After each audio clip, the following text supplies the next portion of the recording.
Michael Jordan personally handpicked this 18-year-old as his #1 draft choice. But what happened next didn't just destroy one promising career. It revealed the dark psychology behind why #1 picks actually fail more than they succeed. This is the untold story of how the greatest player ever accidentally created the biggest draft disasters in NBA history, and why the 2025 class might be doomed to repeat it. But first, let me show you exactly how this psychological destruction works. 2001, Kwame Brown makes history as the first high schooler ever drafted #1 overall.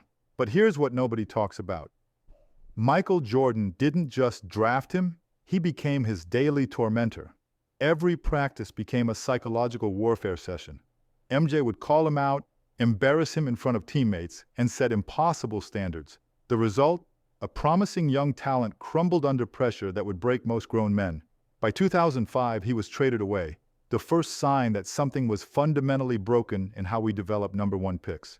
But Kwame's story was just the beginning. What happened to our next case will shock you. Adam Morrison, 2006, the nation's leading scorer, a walking bucket who could score from anywhere on the court. Charlotte drafted him 3rd overall, expecting their franchise savior.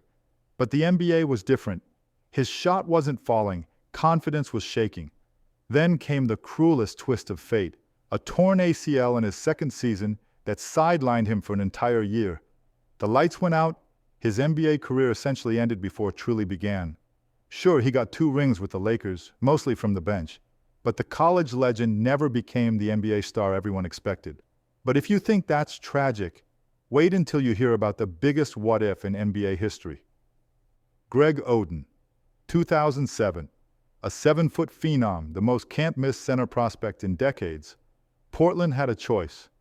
Oden or some skinny kid named Kevin Durant. They chose the sure thing. We all know how that worked out for Durant. But Oden's body betrayed him before he ever played a single NBA game. Surgery after surgery, setback after setback. When he did play, we saw glimpses of greatness, but they were always fleeting. 105 games. That's Greg Oden's entire NBA career. The once-in-a-generation talent became the ultimate what-if. Now here's the part that will blow your mind. This isn't just bad luck. Studies show that only 25% of lottery picks ever become all-stars.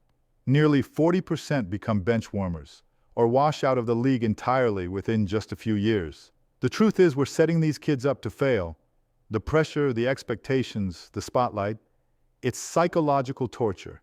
Talent isn't a guarantee. Mental fortitude, injury luck, and the right development environment matter more than raw ability.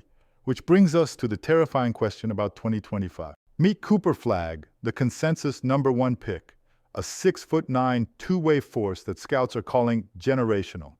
Dylan Harper, Ace Bailey, the class is loaded with talent. But here's what terrifies me. They're walking into the exact same system that destroyed Kwame, Morrison, and Oden. Will Cooper Flagg handle the pressure better than Kwame did? Will injuries derail another promising career? The NBA draft remains the ultimate high-stakes gamble, and history suggests most of these kids are about to lose. The good news? Kwame, Morrison, and Oden all found new paths. Kwame's defending his legacy on social media, Morrison's back at Gonzaga, and Oden's coaching the next generation. But the question remains, who from the 2025 class will be a star, and who will become the next cautionary tale? Drop your predictions in the comments below. And if you want more deep dives into NBA stories that matter, hit that subscribe button.